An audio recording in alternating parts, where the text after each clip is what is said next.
فدق یا فدق جس کو آج کل حائط کہتے ہیں، اس میں ایک جگہ پر ہم رکے ہوئے ہیں۔ یہاں پر ایک مشہور سریہ اسلام کا ہوا جس کے امیر تھے حضرت بشیر ابن سعد رضی اللہ تعالیٰ عنہ۔ سن 7 ہجری شعبان کے مہینے میں یہ سریہ ہوا۔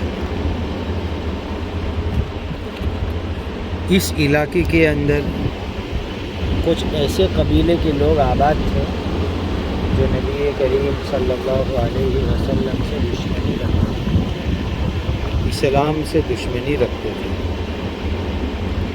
مختلف طریقوں سے ان کی دشمنی ظاہر ہوتی تھی۔ تجارتی کارواں جو شام کی طرف جاتا تھا ان کو روکنا، یہ بھی ان لوگوں کا کام تھا۔ اس علاقے کا ایک قبیلہ تھا، قبیلہ بنو مرہ۔ وہ لوگ نبی کریم صلی اللہ علیہ وسلم کے ساتھ دشمنی میں بہت پیش تھے۔ نبی کریم صلی اللہ علیہ وسلم نے حضرت بشیر ابن سعد رضی اللہ تعالیٰ عنہ کو 30 صحابہ پر امیر بنا کر کے یہاں پر روانہ فرمایا۔ جب یہ جماعت یہاں پہنچی ہے تو کچھ بکری کے چرانے والے لوگ ملے۔ حضرت بشیر ابن سعد نے پوچھا کہ یہاں کے مقامی لوگ کہاں ہیں؟ تو چرواہے کہنے لگے کہ وہ سب جنگلوں میں گئے ہوئے ہیں۔ تو ان کی کچھ بکریاں، کچھ جانور صحابہ کو ہاتھ آ گئے اور یہ لوگ واپس جانے کے لیے روانہ ہوئے۔ اس بات کی خبر قبیلے بنو مرہ کے لوگوں کو پہنچ گئی تو وہ جنگلوں سے دوڑ کر کے آئے اور صحابہ کرام کو گھیر لیا۔ رات بھر جانبین سے تیر چلتے رہے۔ پھر ایک وقت ہی آیا کہ حضرت بشیر ابن سعد رضی اللہ تعالیٰ عنہ اور ان کے ساتھیوں کے تیر بالکل ختم ہو گئے۔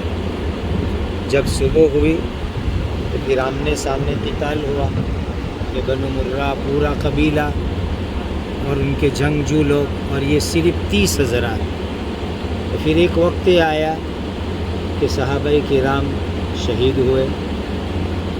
صرف حضرت بشیر ابن سعد رضی اللہ تعالیٰ عنہ بہت زوردار مقابلہ کرتے رہے۔ ایک وقت آیا کہ یہ بھی کافی زخمی ہو کر کے زمین کے اوپر گر گئے۔ بنو مرہ کے لوگ یوں سمجھنے لگے کہ حضرت بشیر ابن سعد بھی شہید ہو گئے۔ لاشوں کے بیچ میں یہ تھے۔ قبیلے بنو مرہ کے لوگ قریب آئے، ان کی ایڑی والے حصے کے اوپر انہوں نے مارا، دیکھنے کے لیے کہ ان میں جان بچی ہے کہ نہیں۔ حضرت بشیر نے بڑی حکمت عملی سے کام لیا، اپنی سانس بالکل روک دی اور مردے کی طرح پڑے رہے۔ تو اس سے قبیلے بنو مرہ کے لوگوں کو یقین ہو گیا کہ حضرت بشیر انتقال کر گئے۔ تو وہ لوگ واپس چلے گئے۔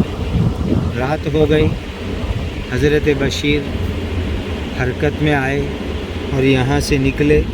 بہت زخم تھے ان کے بدن کے اوپر۔